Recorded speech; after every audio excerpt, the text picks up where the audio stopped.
হাইকোৰ্টত গৈছে আৰু অসমৰ শিক্ষকসকলে তেওঁলোকৰ মাজৰে একাংশ কোৰ্টত গৈ পেলাই গোটেই প্ৰক্ৰিয়াবিলাকৰ বিলম্ব ঘটাই দিয়ে। গতিকে এতিয়া যদি প্ৰক্ৰিয়া বিলম্বিত হয় সেইটো চৰকাৰৰ কাৰণে নহয়, তেওঁলোকৰ একাংশৰ পৰা কেছৰ কাৰণে।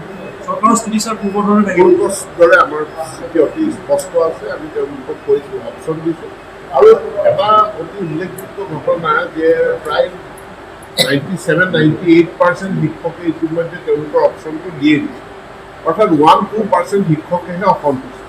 তো 1-2% শিক্ষক তেওঁলোকে অসন্তুষ্টি হয়, তেওঁলোকে গোটেই প্ৰক্ৰিয়াটো ডিলে কৰাৰ কাৰণে এটা ষড়যন্ত্ৰ কৰাৰ নিচিনা মোৰ অনুমান। কাৰণ 98% সৰহসংখ্যক শিক্ষকে তেওঁলোকৰ অপশ্যনবিলাক ইতিমধ্যে চৰকাৰৰ ঘৰত জমা দি কিন্তু সেইমতে আগবাঢ়ে। তেওঁলোকে কৈছে যিটো দৰমহা পায় ৪৫,০০০ দৰমহা পায়, এতিয়া চাকৰিটো ৰেগুলাৰ কৰাৰ লগে লগে তেওঁলোকে ২৬,০০০ টকালৈকে আহিব লাগিব। পৰিয়ালটো চলাৰ ক্ষেত্ৰত সমস্যা হ'ব, এই ধৰণৰ উল্লেখ কৰিছে। চাওক, আপুনি এটাই ধৰিব পাৰিব, হাতৰটো এই বোকাৰটো ধৰিব নে হাতৰটো হাতত ৰাখিব, এইটো নিজৰ সিদ্ধান্ত। মাছ এটাই ধৰিব পাৰিব এখন হাতেৰে, গতিকে হাতৰটো এৰি বোকাৰটো ধৰিবলৈ যাব নে বোকাৰটো মানে হাতৰটো হাততে ৰাখিব, সেই সিদ্ধান্তটো আপোনাৰ